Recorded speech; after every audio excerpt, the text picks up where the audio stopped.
Alright everyone, welcome back. It is now November 28th of 2023, and given that the Marvels is showing no sign of a rebound or any kind of a recovery at the box office, we already know that those like Kevin Feige, Nia DaCosta, Brie Larson, and the rest of the creators and the crew, along with the cast that have worked on this film, are endlessly trying to deal with the damage control, deal with the ongoing fan criticism surrounding this film, because we already know that this is one of the worst MCU movies out there in a very long time. In fact, it did have the worst MCU opening in history under Disney.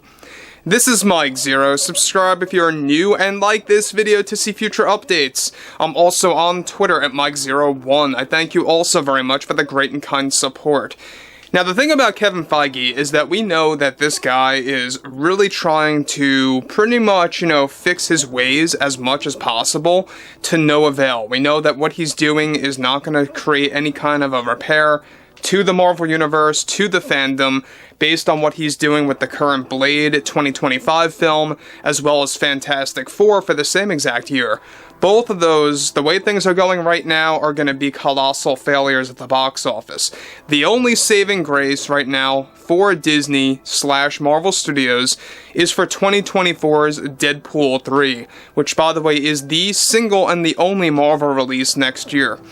Now, what's interesting about Kevin Feige is exactly what he recently did to Brie Larson, who portrays Captain Marvel in the Marvels, and how it's really kind of creating a lot of heated exchanges behind the scenes over at, of course, Marvel Studios between Larson, Kevin Feige, and even how Nia DaCosta is getting in the mix here, the director of the film. Let's get into all of this.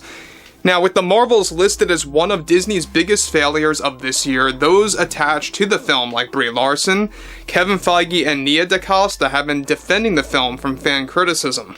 However, one major development has to do with what Kevin Feige recently did to Brie as a result of the ongoing criticism related to the Marvels that is reportedly creating new drama between both Larson and Feige.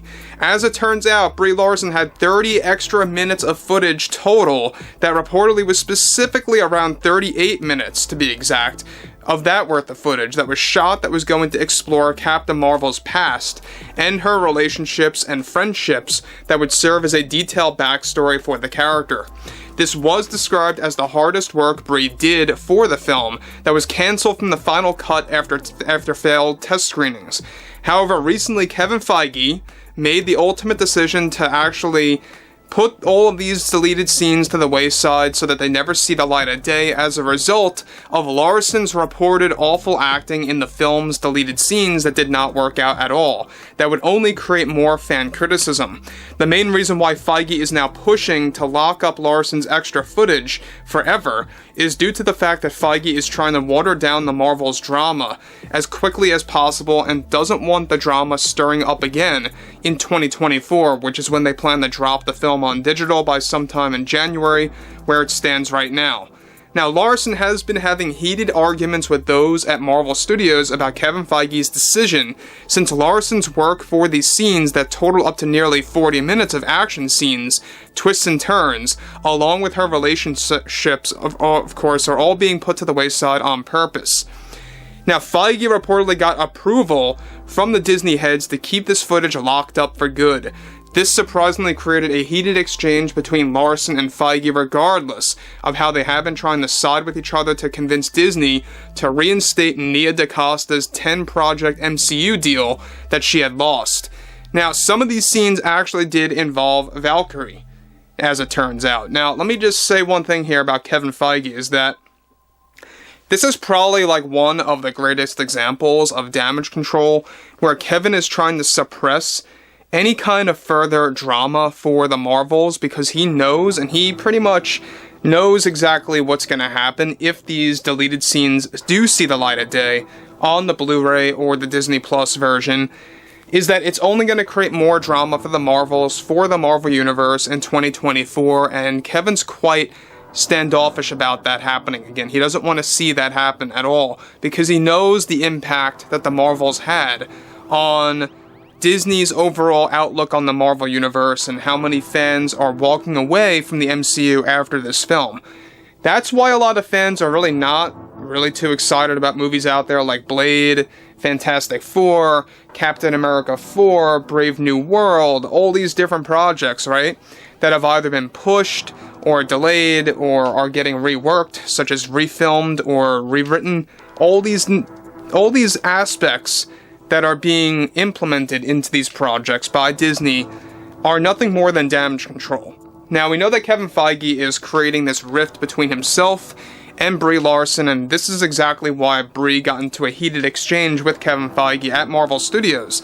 Because, like I said before, these 38 minutes, pieces of footage that Brie had shot were reportedly the hardest work that she did on the Marvels, that were overly demanding, that were very reliant on CGI, stunt work, stuff like that, pyrotechnics, all these different things.